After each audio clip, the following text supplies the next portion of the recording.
Rock No problem. Allegiance. I think the last time I caught you guys was Carolina Rebellion, so you guys have been kind of road warriors. Fill me in. What's been going on? Yeah, it's put out a record, lots of touring.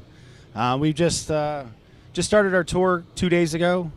So we were home for 2 months. So we actually don't live on the road all the time. But yeah, it's just finishing up our last tour in North America for a while for the record. So just enjoying kind of like getting in some last bit of shows before we start kind of locking ourselves away for making a new record.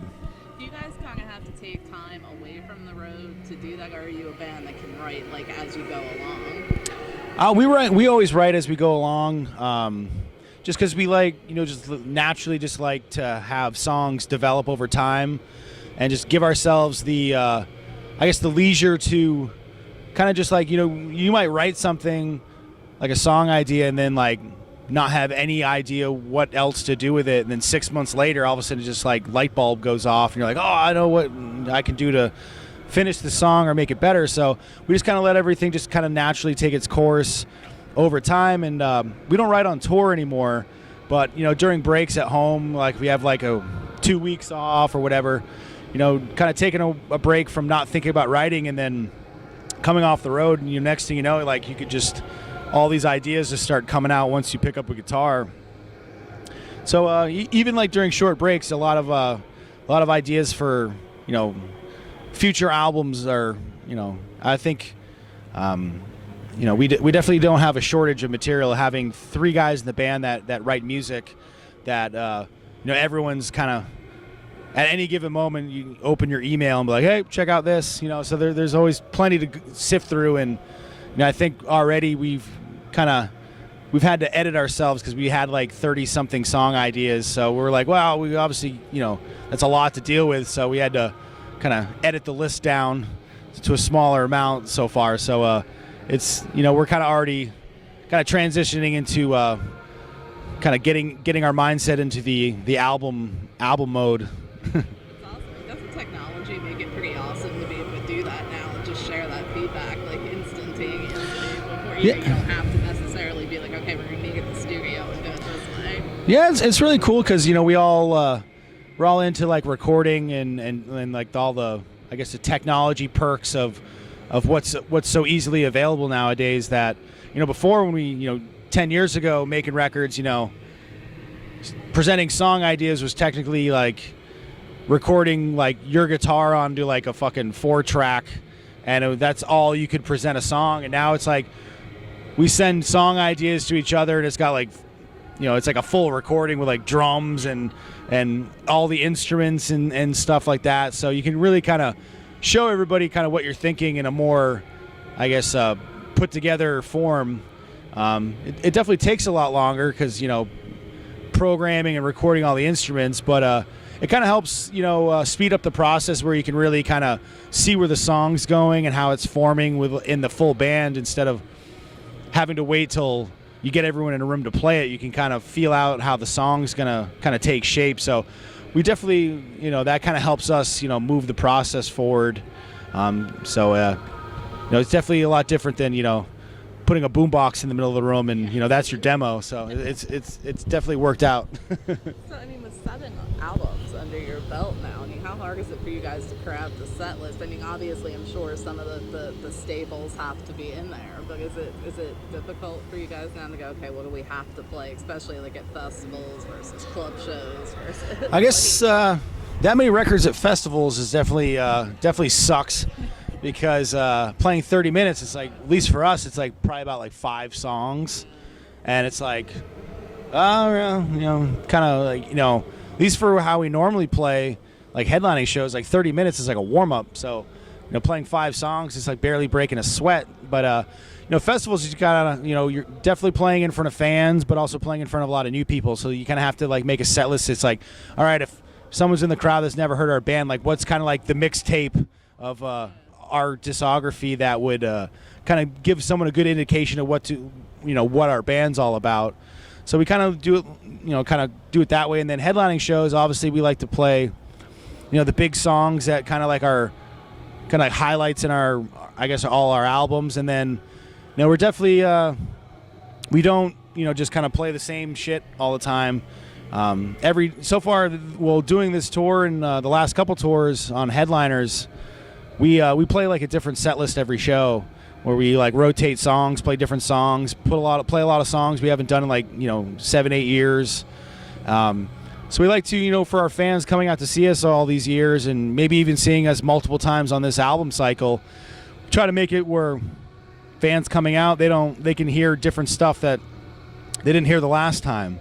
So awesome. It definitely makes a unique experience. Yeah, even if we change like 2 songs, it's something a little different. Or this tour, we're playing like 75 minutes on the headlining shows, but we rehearse like 32 songs to rotate around. So every show there's something different in there, and it's fun for us. It keeps it different and not kind of like playing the exact same thing where you're like on autopilot. You're like, oh, I know what song's next and this or that. So I feel like you guys have done that with albums too, because I feel like you haven't gotten trapped in that box where it's like every album sounds the same. To me, it's been like a little bit different. I feel like you guys are kind of evolutionizing your sound like along the way, and like I'm sure like you get a lot of fan feedback with that and everything too. How important is that? Yeah, we it's as artists and songwriters, it's like I don't want to write the same record or the same song all the time, and we're always kind of looking for what inspires us today, and what making a record is like what's going to make making a record fun and exciting. And it's like we don't want to do like 10 years later do a rehash of a record that was might have been our first big record. It was a huge success and kind of put us on the map, but that record 10 years later, it's like, would that same record be as groundbreaking, because what we did on that record became done by so many bands over the course of years that it's kind of like you have to kind of find what's going to move your band forward that keeps things fresh and exciting and relevant, and not just kind of like, oh, I've heard that riff a million times in the last 15 years. So I think, for us, it's just kind of a very natural thing where we're always kind of looking for what kind of song haven't we written, or like where can we take our sound that is fresh and exciting, and kind of gives each album its own unique vibe that make, with all our records, each record you can kind of, just as soon as you hear it, it's like you can tell what record it is, and you can hear the, how all the elements in our sound are put together in different ways to make that record stand alone as a unique record in the catalog, and not be, misheard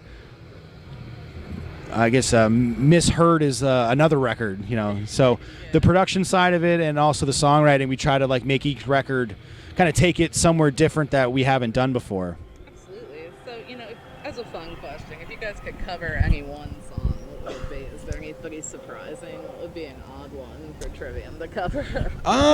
Well, we actually did a song that I think a lot of people would be like, kind of turn their heads like, wow, they actually did that. But we did it for the last record, and it was just kind of like doing something totally random and trying to take a normal like pop song and turn it into a metal song. But it never got released, and it was only a bonus track in Japan. And for some reason, like even with the internet, like most of our fans like don't even know it exists, because it's never been released on any other platform. It's not even on Spotify or iTunes. So it's like obviously everything's on YouTube, so you can find it on there. But yeah, it's only in Japan. But we did a cover of REM's "Losing My Religion." What? Yeah. Okay, I gotta find this now. So yeah, we did that for the last record, and 3 years later, it's still unknown to most. But that's probably the most out there thing we've done for a cover. But something else, I don't know. It's kind of hard to kind of think of something that we haven't done that we would. We've always thought about every record. We're like, we should do some cover songs, and then everyone just throws out a bunch of covers, and then no one can fucking agree of like what song would be a good idea. So it's kind of hard with covers. Usually, most of the covers we've recorded have all been someone hitting us up to be a part of like a tribute album or something. So it kind of like narrows it down for us. Yeah, it's like so it's like you're doing this band, so you just pick a song. So, but I think the most recent thing we did an acoustic cover of an Iron Maiden song for a tribute album, and then we did record a cover for another tribute record, but then it was like a UK magazine was doing like a I think it was like maybe like a 15-year anniversary, Okay. and they asked us if we wanted to do it, so we did an acoustic version. But then that magazine, I think, didn't end up doing the tribute, but another magazine did the same tribute, the exact same idea, but got a whole bunch of different bands to do it. But we did record an acoustic cover for a My Chemical Romance song, which came out pretty cool. But I guess I don't know if anyone's ever going to hear that one. But it was pretty cool, and we've always been a fan of that band and know those guys from touring with them 10 years ago. So it was kind of a different thing to do acoustic covers, a lot more stripped down and bare. So it's I guess easier to hear if you suck at doing acoustic songs. It kind of makes you a little bit more vulnerable. But they came out really cool. It's so maybe someday we'll put that one out. But who knows? But we're not afraid to kind of take on a challenge of doing something a little out of our kind of wheelhouse. That's awesome. And have you ever had any, what's the oddest celebrity to show up at a Trivium concert? Has anybody, have you found out anybody's a fan? That you're like, what? Like they're here? Shit. We've had a couple people where it's kind of like, whoa, like Nikki Sixx came out to a show and he played in LA and he talked about us on a radio show. But it's kind of running. He's kind of someone if you're in the music world and doing all the touring and stuff, you kind of would naturally probably run into him anyway. But we've over the years, we've had a lot of Major League Baseball players come out to shows like Randy Johnson, Johnny Damon. So I guess baseball guys are into metal. I've always wanted some NFL players because I'm a really big NFL, NHL fan, but haven't been hit up by any football players yet. Get your asses out there. What are you doing? But I know Matt recently was tweeting and exchanged numbers with Richard Marx. Okay.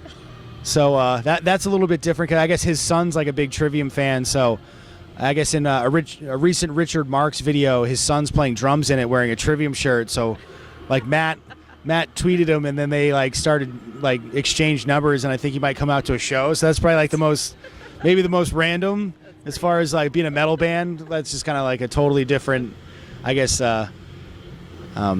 matchup. I guess as far as kind of people, I guess, coming together. No doubt. It's awesome. Well, I want to thank you so much for taking a few minutes out to speak with me. No problem. Yeah, I appreciate it. Thank you. You're welcome.